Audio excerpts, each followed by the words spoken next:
may be seated. Our scripture verse is a very brief one.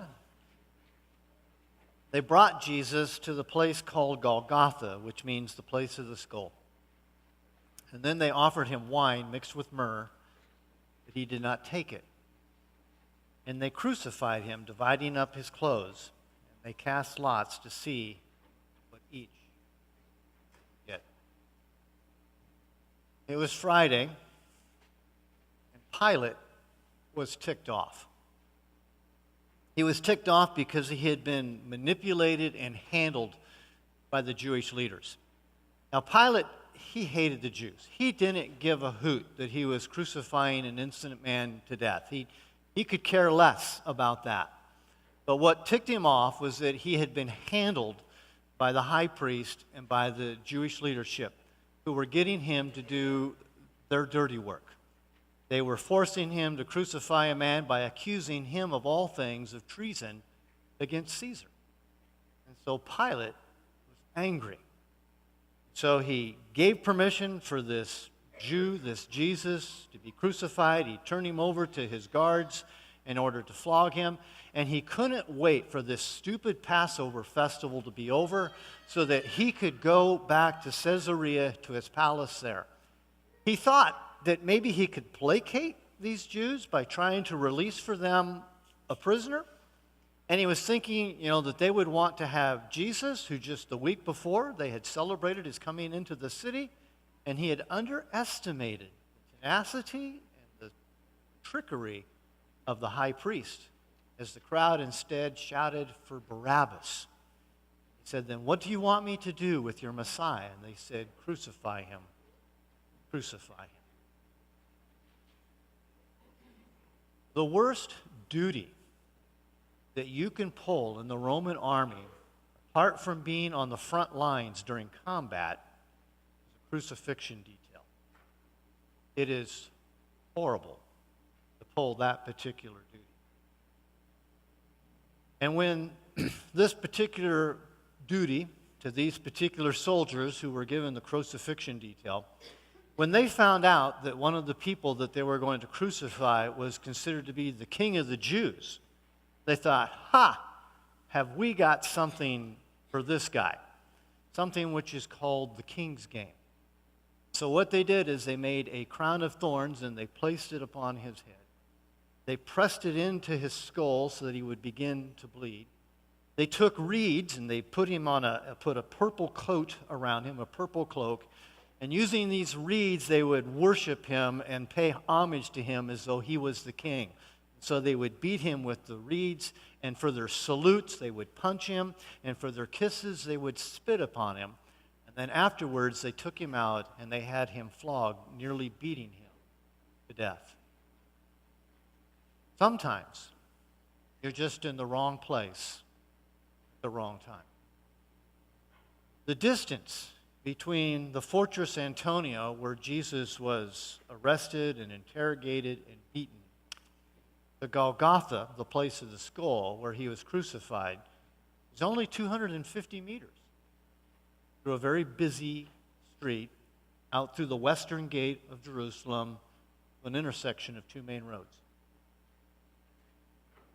But it was too far for Jesus to go. The loss of blood, the beatings that he endured, trying to carry that heavy cross which was tied to his back was too much for him.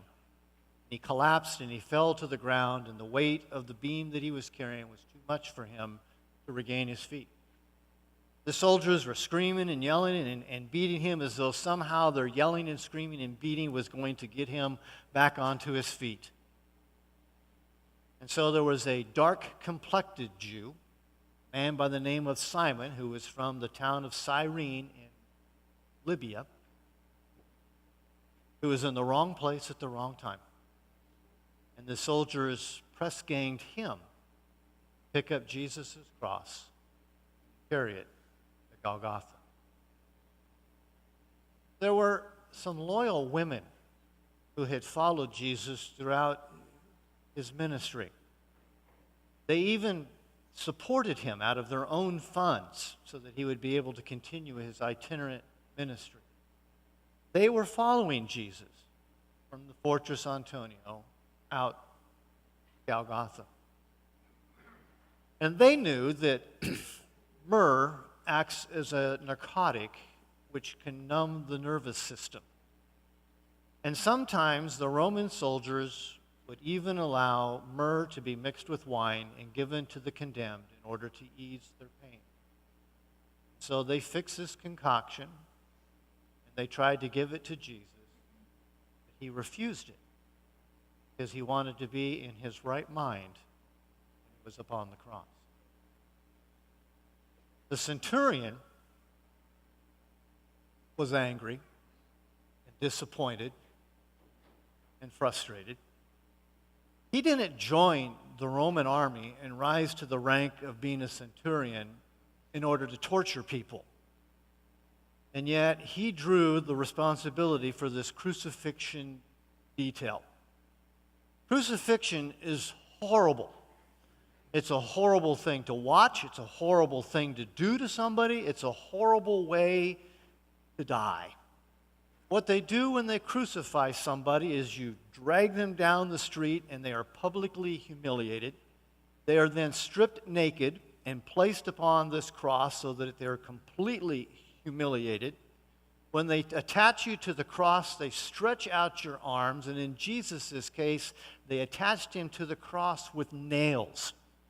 And then what makes it most diabolical is they take a platform and they attach this platform to the vertical part of the cross so that you can support your weight with it with your knees bent and twisted, and then they attach your feet to this platform.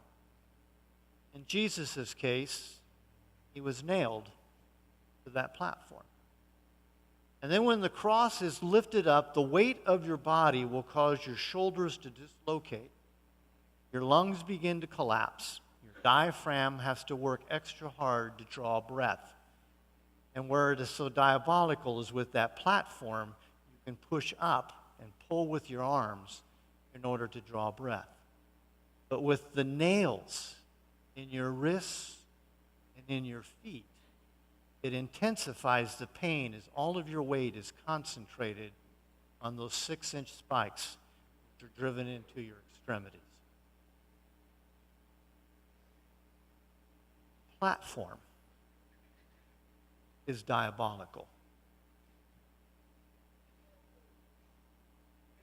Crucifixion kills you extremely slowly. It takes days. But young, healthy bodies resist dying. So you continue to push off in order to draw a breath and then sink down again. When people are being crucified, they make horrible sounds and they make horrible smells. And the centurion and his soldiers drove those nails into Jesus' hands, into his ankles. There they crucified him between two thieves, which is Roman speak, terrorists or zealots. Then they just settled themselves in for what they thought was going to be a long ordeal, something that was expected to take a couple of days. While they were there, they cast lots. They gambled for his clothing. And the centurion watched all of this taking place. As we said earlier, Pilate was ticked. So the last thing that he could do to show his displeasure was the charge that Jesus was being crucified for was being the king of the Jews. Now the Jews say that he claimed to be the king of the Jews. But Pilate says, no, I'm going to put it on the sign, King of the Jews. That way it meant that the Jewish council and the high priest were guilty of being collaborators with the Roman government in saying that they were crucifying their own king in order to be loyal to Caesar. The religious leaders would never come out to a crucifixion. And yet, for this one, they did. They came out and they taunted at Jesus. They mocked him. They made fun of him. They wagged their head at him and pointed at him and made fun of him. They said, "You who would destroy the temple in 3 days and then build it up, come down off of the cross. You believed in God, let God deliver you. You saved others, then save yourself, and then we will believe in you." For the centurion, this crucifixion was different. The man in the middle was different. When he was being nailed to the cross, he did not scream and curse God and curse the soldiers like the others did. Instead, he was silent. He didn't say anything. Normally, when somebody's being crucified, nobody's there. And if anybody is there, it's just a few of their family members. But there was a crowd who came out to watch Jesus crucified. There were those who were mocking him and taunting him, but there were some other people. There were some women who were weeping for him. And there was some of the council who remained. And then there was one other guy who, when the centurion looked at him, he thought, there's something different about this guy. He seems to be a sympathizer as to what is going on.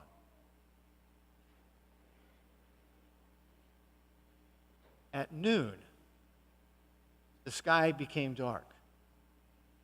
This was a supernatural darkness. This was not an eclipse of the sun, as you cannot have an eclipse during or near a full moon. This was a darkness very much like the darkness in Exodus during the Passover. It was frightening and terrifying. The soldiers put their cloaks around themselves and looked at the centurion to see what they should do and what was going on. Most of the crowd left, and people who were on the road hurried into the city. And then at noon until 3 o'clock, and then finally at 3 o'clock, Jesus cries out. And he cries out with a loud voice. This was not the sound of someone who is dying. This was not a mumble. He cried out and he shouted, "Eli, Eli, lama sabachthani," which means, my God, why have you forsaken me?"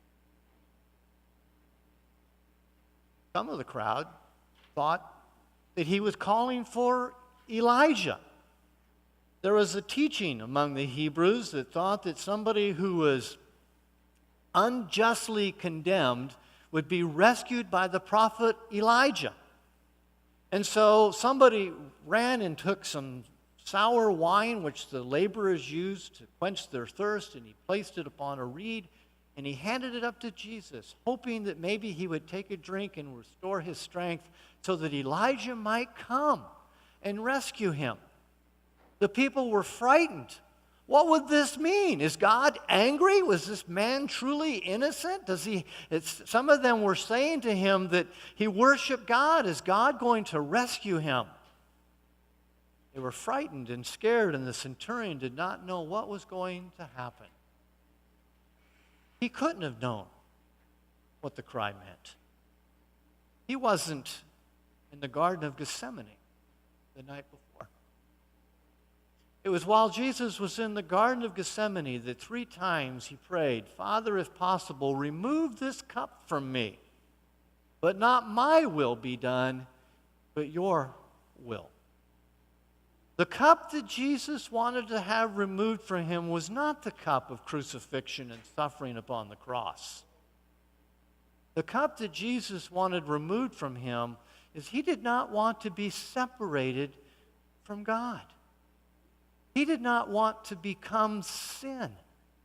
He who knew no sin was about to become the sins of the world. And the penalty of sin is to be separated from the love of God. That was what Jesus was crying out. My God, why hast thou forsaken me?"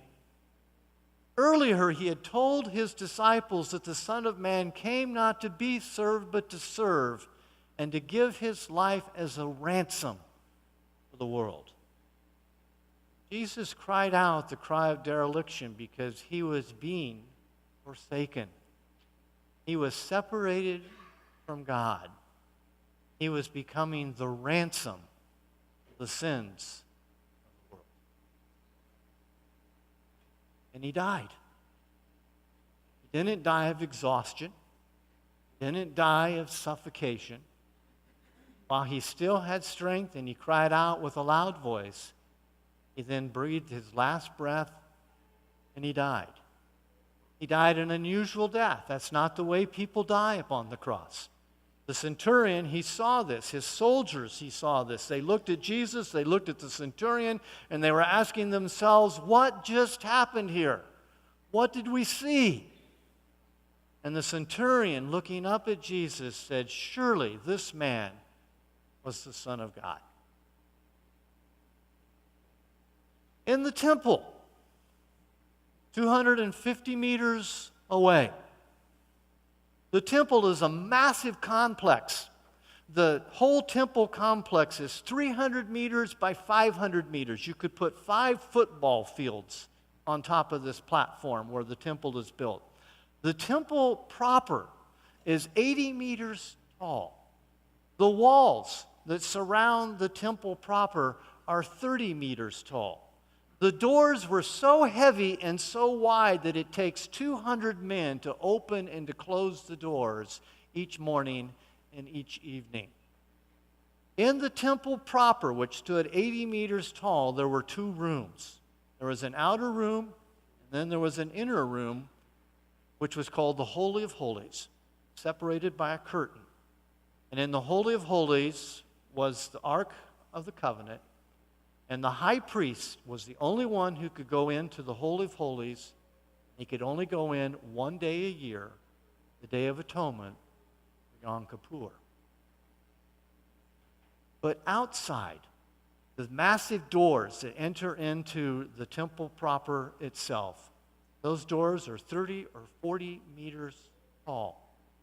And there was a second curtain which hung in front of those doors, so that when those doors were open, nobody would be able to see into the sacred place. It was at 3 o'clock, while it was dark, that the curtain was torn from the top to bottom. People in the temple who were worshiping for the Passover knew that something extraordinary was happening because of the darkness.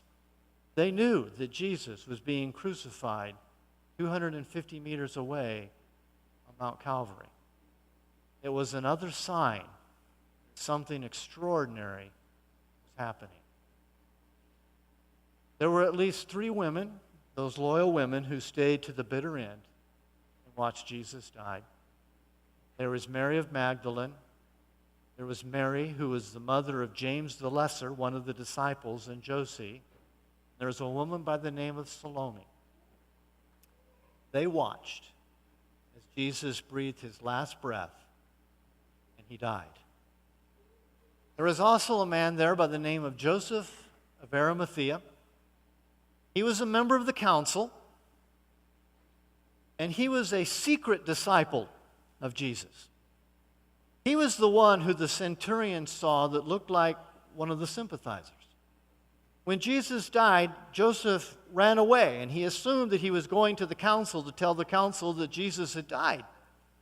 But instead what he did is he had gone to Pilate, and he had asked Pilate for the corpse, for the body. Now, when the Romans crucify somebody, they forbid them to be buried. They either take the body off of the cross and they throw it on the side of the road and they allow the animals and the birds to eat it, or they leave it up on the cross and allow the birds and the animals to eat it because it is a sign of complete shame and degradation. And if they do allow a burial, there can be no burial honors, there can be no funeral, there can be no memorial. Joseph goes to Pilate and he asks for the body. Pilate is amazed that Jesus could already be dead. And so he summoned the centurion. And the centurion comes and he asks him and he says, is he already dead? And the centurion tells the story of the remarkable way in which Jesus perished. Pilate was perplexed to what was happening. And almost as an afterthought, he granted Joseph of Arimathea permission to take the body to bury it. So Joseph of Arimathea made all the arrangements as quickly as he could, because it was just a few hours before sundown and the Sabbath and the Passover would begin.